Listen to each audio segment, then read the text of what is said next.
Riyaz encounter పై constable Pramod కుటుంబ సభ్యులు హర్షాతిరేకాలు వ్యక్తం చేస్తున్నారు. రియాజ్ ను ఎన్కౌంటర్ చేసిన పోలీసులకు ప్రత్యేక ధన్యవాదాలు చెబుతున్నారు. తమ కుటుంబానికి జరిగిన అన్యాయం ఏ పోలీస్ కుటుంబానికి జరగదని కోరుతున్నారు.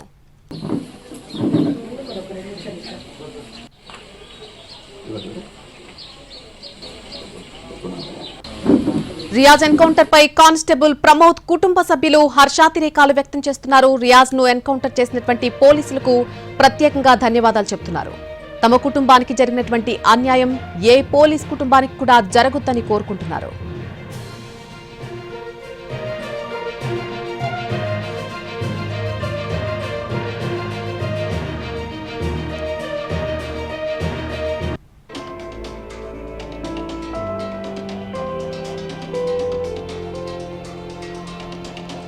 అసలు రియాజ్ చేసినటువంటి పనికి సంబంధించి ప్రమోద్ కుటుంబ సభ్యులు ఏమంటున్నారు? పూర్తి అప్డేట్ మా ప్రతినిధి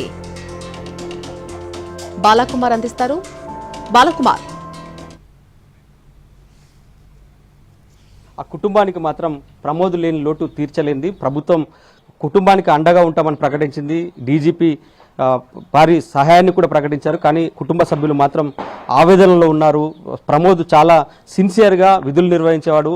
పోలీస్ శాఖలో మంచి గుర్తింపు కూడా సాధించాడు. ఎప్పుడూ నవ్వుతూ ఉండే ప్రమోద్ ఒక్కసారిగా తమకు దూరం అయ్యాడని తెలిసి ఆ కుటుంబ సభ్యులు కన్నీరు మున్నీరుగా విలిపిస్తున్నారు. ప్రమోద్కు ముగ్గురు పిల్లలు చూడొచ్చు, మనం ఫ్రేమ్లో చూస్తున్నాం. ఈ ముగ్గురు పిల్లలు ప్రమోద్కు సంబంధించిన పిల్లలే. ఇప్పటికీ డాడీ ఎప్పుడు వస్తారని అడుగుతున్నారు. సో ఆ మాటలు ప్రతి ఒక్కరిని కంటతడి పెట్టిస్తున్నాయి. చివరిసారిగా ప్రమోద్ వెళ్ళిన తర్వాత శవంగానే కనిపించాడు. సో వాళ్ళ భార్య ఉంది, ప్రమోద్ భార్య. అసలు ఏం జరిగిందమ్మా? రోజు ఎన్ని గంటలకు ఇంట్లో నుంచి వెళ్ళాడు, ఏమని చెప్పాడు అసలు? సార్ మార్నింగ్ 4:30కి ఎఫ్ఎస్ఎల్ హైదరాబాద్కి వెళ్తున్నా అని చెప్పేసి వెళ్ళి ఈవినింగ్ 6:30కి వచ్చాను సార్. దాని తర్వాత సిసిఎస్ ఒక 10 minutes తర్వాత సిసిఎస్ నుంచి కాల్ వచ్చింది. కాల్ రాగానే నేను ఒక 10 minutesలో వచ్చేస్తాను వెళ్ళిండు. దాని తర్వాత మళ్ళీ రాలేదు సార్. ఏమని సమాచారం వచ్చిందంటే మా బావ ఫోన్ చేశారు సార్, గవర్నమెంట్ హాస్పిటల్కి రమ్మని కాల్ చేశారు. వెళ్ళేసరికి నాకు లేదు సార్. లాస్ట్ ఎప్పుడు మాట్లాడింది మీతో? 6:30కి మాట్లాడి అంతే. ఆ తర్వాత ఇప్పుడు ప్రమోద్ని హత్య చేసిన రియాజ్ని ఎన్కౌంటర్ చేసిండు, ఎట్లా ఏమనుకుంటున్నారు? ఎన్కౌంటర్ చేసినందుకు చాలా హ్యాపీ సార్. డీజీపీ సార్కి, సిపి సార్కి చాలా చాలా థ్యాంక్స్ సార్. అలాగా ఇంకో కుటుంబం ఇది కాకుండా చూసింది సార్. సిపి సార్కి, డీజీపీ సార్కి చాలా చాలా థ్యాంక్స్ సార్. సో ఇది కుటుంబ సభ్యుల ఆవేదన. ప్రమోద్ లేని లోటును మాత్రం ఎవరూ తీర్చలేదు. ఆ పిల్లలు ఉన్నారు, ఆ ముగ్గురు పిల్లలు కూడా. సో డాడీ ఎట్లా ఉంటుండే మీతో? ఎప్పుడు మాట్లాడింది లాస్ట్ చివరిసారిగా? లాస్ట్ వెళ్ళేటప్పుడు డబ్బులు ఇచ్చేసారు. ఏమని చెప్పిండు అసలు?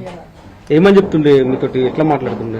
మంచిగా మాట్లాడుతుంది. సో వాళ్ళ ఫ్యామిలీ చాలా కుటుంబ సభ్యులు ఉన్నారు. వాళ్ళందరూ కూడా ఎప్పటికి కూడా ఊహించలేదు అంటే ఇంతటి విపత్తు జరుగుతుంది, ఒక దొంగ ఒక నిందితుడి చేతిలో హత్యకు గురవుతాడని కలలో కూడా ఊహించలేదు. విధులు నిర్వహిస్తున్న క్రమంలోనే, విధి నిర్వహణలోనే ప్రమోద్ మృతి చెందడం మొత్తం పోలీస్ శాఖనే ఒక షాక్కు గురి చేసింది. దీంతో పోలీస్ శాఖ కూడా కుటుంబానికి అండగా ఉంటామని ప్రకటించింది. సో ఎట్లాంటి విధుల్లో చాలా చురుకుగా ఉండేవాడు, చాలా నిజాయితీగా పనిచేసిండు. పోలీస్ శాఖ కూడా మీకు అండగా నిలిచింది. సో ఎట్లా చూస్తారు? సిపి సార్కు ధన్యవాదాలు, డీజీపీ గారికి ధన్యవాదాలు. మా తమ్ముడు పోయింది, మాకు లోటు ఉంది, కానీ ఎన్కౌంటర్ చేసినందుకు మాకు థ్యాంక్ యూ ఫుల్ గవర్నమెంట్కు. ఏమన్నా అంటే లాస్ట్ మీకు ఏమని చెప్పారు? ఎట్లా వెళ్ళాడు అసలు ఇంటి నుంచి? అంటే మా పాప బాగాలేనే పర్వ కలిసి ఉండే మొత్తం, తర్వాత కలవలే. నేను డ్యూటీకి వెళ్ళిన 3rd కానిస్టేబుల్, నేను మా తమ్ముడు ఈ మధ్య కలవలే. ఏం సమాచారం వచ్చిందన్న ఆ రోజు అసలు? నాకు అబ్బులు అనే కానిస్టేబుల్ నాకు ఫోన్ చేసిండు, అన్న ప్రమోద్ అన్నకు కత్తితో దాడి చేసిరని చెప్పగానే నేను వెళ్ళిన తర్వాత చూసే వరకు గవర్నమెంట్ హాస్పిటల్లో చనిపోయి ఉన్నాను మా తమ్ముడు.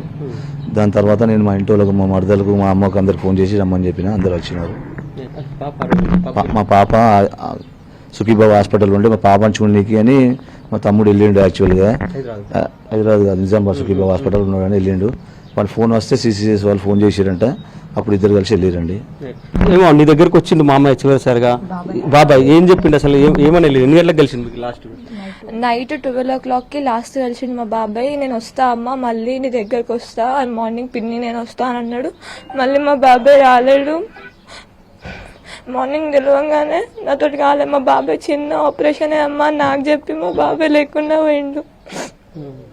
వాళ్ళ ఎన్కౌంటర్ బాబాయ్ని ప్రమోద్ని చంపినట్టు ఎన్కౌంటర్ చేసిన పోలీసులు.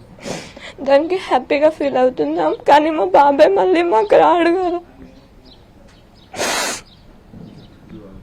ఇది మొత్తం మీద ప్రమోద్ ఫ్యామిలీ ఆవేదన. ప్రమోద్ని అత్యంత కిరాతకంగా హత్య చేశాడు నిందితుడు, కరుడుగట్టిన నేరస్తుడు. అతనిపైన దాదాపు 40 కేసులు ఉన్నట్లు పోలీస్ శాఖ ఇప్పటికే గుర్తించింది. ఇవాళ ఉదయం హాస్పిటల్లో పోలీసులపై మరోసారి తిరగబడుతున్న క్రమంలోనే ఎన్కౌంటర్ చేసి రియాజ్ని ఎన్కౌంటర్ చేశారు. దీనిపైన కుటుంబ సభ్యులైతే హర్షం వ్యక్తం చేస్తున్నారు. కానీ ప్రమోద్ లాగా మరొకరికి ఇలా జరగకుండా చూడాలని పోలీస్ శాఖను విజ్ఞప్తి చేస్తున్నారు. కానీ ఇప్పటివరకు అంటే పోలీస్ శాఖ ఇప్పటివరకు తమకు అండగా ఉంది.